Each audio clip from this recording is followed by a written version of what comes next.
Namastê, como vão vocês? Tudo bem? Vocês sabem o que é namastê? Namastê vem da palavra da língua sânscrita. Te é você e namas é reverências, saudações. Então, namastê, minhas reverências, minhas saudações a você. Então, quando eu começo e inicio meus vídeos, eu digo namastê. Queridos, hoje, por falar em namastê, o assunto do vídeo são as religiões. A gente vive numa sociedade ocidental, embasada numa tradição, uma herança judaico-cristã. Então a tendência aqui no mundo, esse barulhinho que vocês ouvem é do ventilador, viu? Tá muito calor aqui no Rio de Janeiro. Hoje é, se não me engano, dia 13 de novembro de 2023 e o Brasil vem passando por uma onda de calor enorme. A sensação térmica ontem aqui no Rio de Janeiro foi 52 graus Celsius, pra vocês terem uma ideia, e vai ficar até sexta-feira assim. Então não tem como não fazer com ventilador. Se vocês ouvirem esse barulhinho, não sei nem se vocês vão ouvir. Mas por que eu pensei em falar das religiões hoje, das diversas religiões? Porque a gente vive numa sociedade judaico-cristã e isso faz com que, como em todas as culturas, em todas as tradições, em todos os países onde nós estamos, nós tenhamos uma tendência a seguir a tradição em que nós fomos inseridos, né? Então nós nascemos numa família cristã, provavelmente, se for católica, a gente vai ser batizado ao nascer. Se for evangélica, a gente não vai ser batizado, mas vai viver um bom período da nossa infância e adolescência sob o jugo de preceitos protestantes ou neopentecostais ou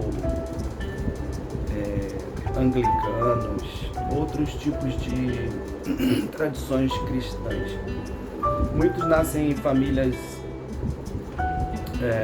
espíritas, kardecistas, então aprendem e seguem durante um bom tempo da vida os preceitos de Allan Kardec, da doutrina dos espíritos. Muçulmanos nascem em países árabes ou palestinos, judeus nascem em famílias judias, seguindo ou não todos os preceitos que a religião dita, seja na Índia, na China, no Japão. Durante um bom tempo nós vamos estar inseridos dentro de uma doutrina. E ainda a gente tem que lembrar e falar sobre as famílias que não praticam nenhuma doutrina. Até podem ter uma crença, mas são agnósticos, né? A família foi seguidora, mas a própria pessoa não segue. E também, eu acho que é minoria, talvez, apesar que saiu uma pesquisa que 30% da população afirma não ter uma religião. Isso eu não vejo, assim como o Juliano Posati, eu não vejo como uma coisa ruim, porque essas pessoas provavelmente estão fugindo de uma instituição, de uma doutrina onde você tem que seguir tudo. Então, até por respeito à própria instituição, elas preferem não praticar e seguir mais ou menos o que elas acham que devem seguir, seja uma vida material comum, onde a gente acorda, vai trabalhar e vai dormir. E aí, por acaso, se aparecer um livro ou um lugar que ela queira frequentar, ou se aparecer principalmente um problema, uma doença, uma catástrofe na família, e aí sim a gente costuma ir buscar um auxílio de algo, já que quando todos os outros auxílios escapam, muitas vezes só sobra a súplica e a oração. Mas o impulso para eu falar aqui sobre as religiões hoje veio principalmente do que acontece muito aqui no Brasil. Nós temos uma grande influência do neopentecostalismo e nós temos essa influência também no quesito político, né? No quesito da comunicação, das mídias. Sem você querer, às vezes, na internet, você é abordado por um canal pentecostal ou cristão, explicitando aqui, né, afirmando que eu já visitei e tenho amigos neopentecostais e pentecostais, e o que eu tento fazer de diferenciação, porque eu vejo isso também no hinduísmo, eu vejo no vaishnavismo, eu vejo até no budismo, né? Uma coisa chamada proselitismo. Por mais que a própria filosofia não pregue o proselitismo, que para quem não sabe é a pregação, a tentativa de conversão das pessoas para a sua filosofia, porque você diz que a sua é a única correta e as outras não.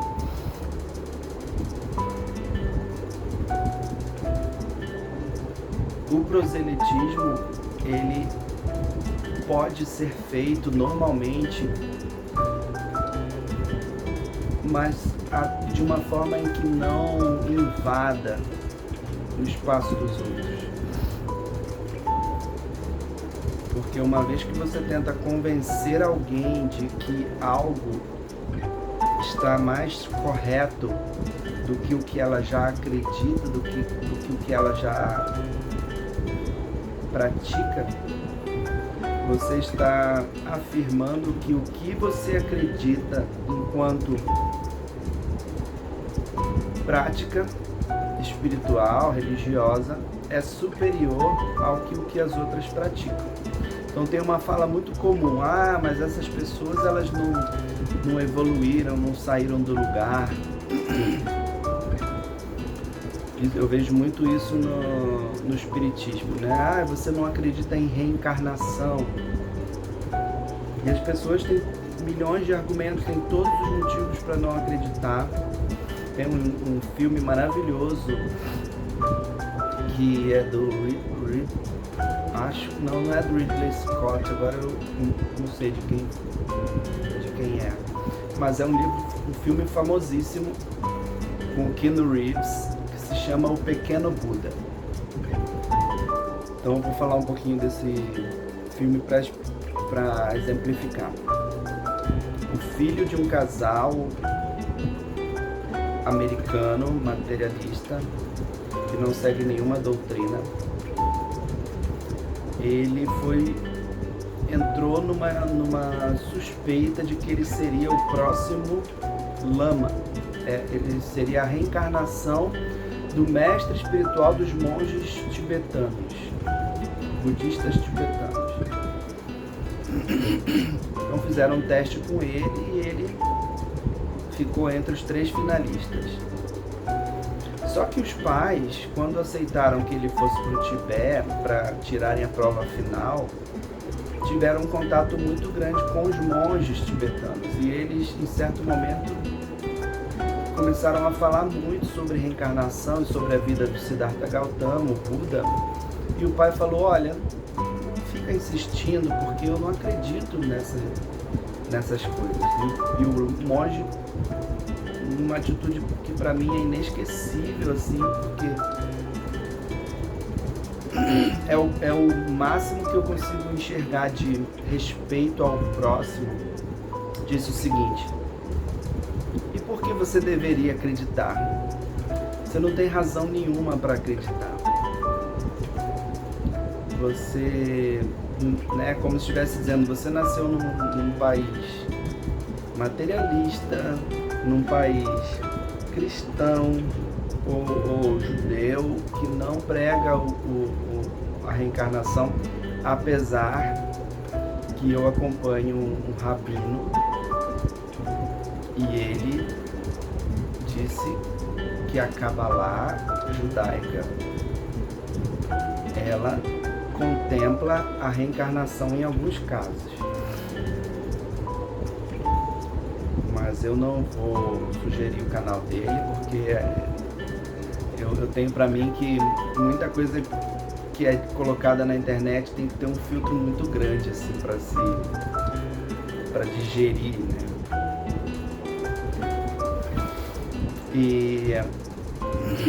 E aí ele falou: o que eu tento falar para você, o monge continuou, é que a reencarnação é uma simples passada, quando a alma vai de um recipiente para o outro. Então ele deu uma xícara de chá, eles estavam tomando chá, e aí ele botou o chá numa xícara e entregou para o pai do menino. E aí ele perguntou: onde é que está o chá agora? Aí o pai estranhou a pergunta e falou: está na xícara. E aí o monge pegou a xícara e quebrou a xícara. E aí uma parte do chá caiu na mesa e uma parte caiu no chão. Onde está o chá agora? O chá está no chão e na mesa. E aí ele pegou um pano e passou no chá, na mesa e no chão. E perguntou: onde é que está o chá agora? E o pai falou, uma cara assim, que já estava entendendo o que ele queria dizer: o chá está no pano. E aí simplesmente ele falou: o nosso conceito de transmigração da alma é que a alma, assim como o chá, ela em um momento está em um recipiente e em outro momento está em outro. Então assim, eu vejo muitas doutrinas, e isso vai muito de uma imaturidade, ou de você, como em qualquer assunto, querer ter a razão e querer se afirmar porque você sentiu aquela verdade muito grande no seu coração, de você batalhar e você contestar até mesmo pessoas que pensam como você. Muitas vezes a gente vai palestrar na frente de pessoas que acham que sabem a mesma coisa que você, e as pessoas fazem cara feia, como dizendo: eu teria explicado dessa outra forma, ou então corrigindo você, demonstrando uma sensação tanto de vaidade quanto de inveja, né? Que muitas vezes não tem o dom da palavra, ou não tem o carisma para estar falando com o público, etc. Mas ocasionalmente a gente recebe pela internet ou vê em todos os lugares pessoas criticando, combatendo e usando os próprios conceitos pré-estabelecidos para afirmar o que uma prática religiosa é e o que a outra não é, e às vezes por simples desconhecimento. E eu falo isso por experiência, porque eu já fui assim. Eu nasci numa doutrina onde as pessoas diziam que era a doutrina mais elevada, e isso entranha na sua mente, e tudo que a gente via, tanto crentes evangélicos quanto crentes de outras doutrinas, as pessoas consideravam essas pessoas atrasadas mesmo, sendo que no final das contas a gente sabe que os representantes de Deus estão em toda parte, toda parte. Deus, ele é completo, então ele não ia deixar uma pessoa que tem uma fé X nele, desassistida. Essa pessoa está rodeada de protetores, de guias, de anjos, entre aspas, né? Porque, como disse o Exu Veludo numa das lives da Mônica, alguns anjos da guarda, eles assumem a vestimenta mesmo e botam asas, plasmam asas para aparecer, né? Na doutrina Hare Krishna, por exemplo, é muito comum as pessoas que são muito novas na doutrina quererem converter todo mundo, e isso gera um afastamento enorme da família, dos amigos, e não acontece porque as pessoas estão em outra vibração, ou você tem que se associar só com pessoas do mesmo pensamento, não. É porque parece vendedor de pirâmide, assim, a pessoa fica fascinada e só consegue falar daquilo. Então, estudantes da Bíblia, estudantes do Corão, estudantes dos Vedas, estudantes dos Sutras, sejamos mais empáticos, amemos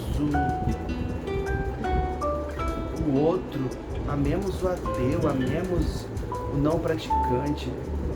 Deus está nessas pessoas, sabe? Krishna tem uma fagulha dentro delas, cada átomo está a super alma de Krishna.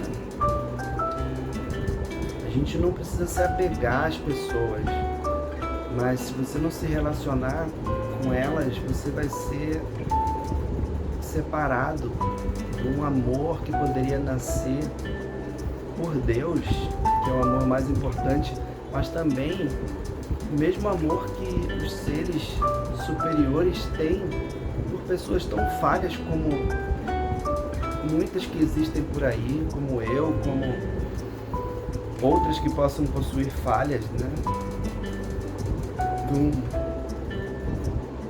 Uma dose de amor.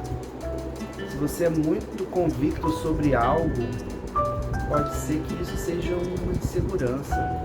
Então olha para si mesmo e veja se essa sua convicção não está dificultando o seu relacionamento com Deus, com os outros e principalmente com você mesmo. Só um recado que me veio para passar para vocês, não é querer dar lição de moral, mas não incomodemos os outros. Como eu disse no vídeo passado, no vídeo de Nishin Radeva, eu acho. Não queremos ser asuras, não queremos ser demônios que só perturbam a mente alheia. E eu estou falando isso para mim também. Até o próximo vídeo. Namastê.